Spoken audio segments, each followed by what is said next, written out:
দেশের দ্বিতীয় বৃহত্তম চামড়া বাজার নাটোরে এখন লবণসহ কাঁচা চামড়ার ভরপুর আমদানি।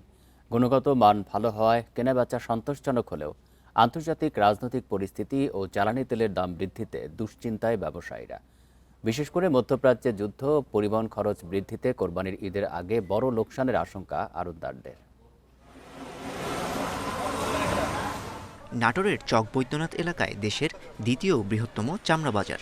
সেখানকার ব্যবসায়ীদের এখন দম ফেলার ফুরসত নেই। ঈদ উল ফিতরের পর আড়তে এসেছে বিপুল পরিমাণ লবণ দেয়া চামড়া। ব্যবসায়ীরা বলছেন কোরবানির ঈদের চেয়েও এই সময় চামড়ার গুণগত মান অনেক বেশি। 1000 থেকে শুরু করে 1500 এর মধ্যে মাল কেনা বেচা হয়।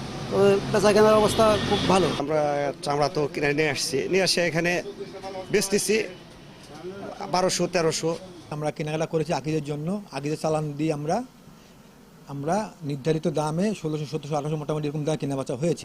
তবে কেনাবেচা ভালো হলেও আড়তদারদের কপালে চিন্তার ভাঁজ। মধ্যপ্রাচ্য যুদ্ধ আর আন্তর্জাতিক তেলের বাজারে অস্থিরতার প্রভাব নাটোরেও। ঢাকাগামী ট্রাকের ভাড়া এক লাফেই 15,000 থেকে বেড়ে দাঁড়িয়েছে 20 থেকে 22,000 টাকায়।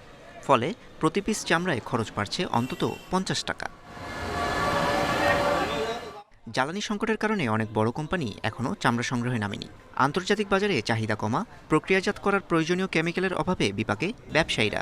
প্রক্রিয়া করার জন্য, বুলুজাত করার জন্য বা প্রসেসিংয়ের জন্য যেই কেমিক্যালগুলি প্রয়োজন, সামনে যেহেতু কুরবানি, তা আমাদের এই কেমিক্যালগুলো সরকার যেন দ্রুত আনার ব্যবস্থা করে। কোম্পানিরা যারা ঈদে আজহারের চামড়া কিনতে আসেন, যেসব কোম্পানি বড় বড় কোম্পানি, ওনারা তেলের অভাবে গাড়ি দিয়ে আসতে পারে নাই।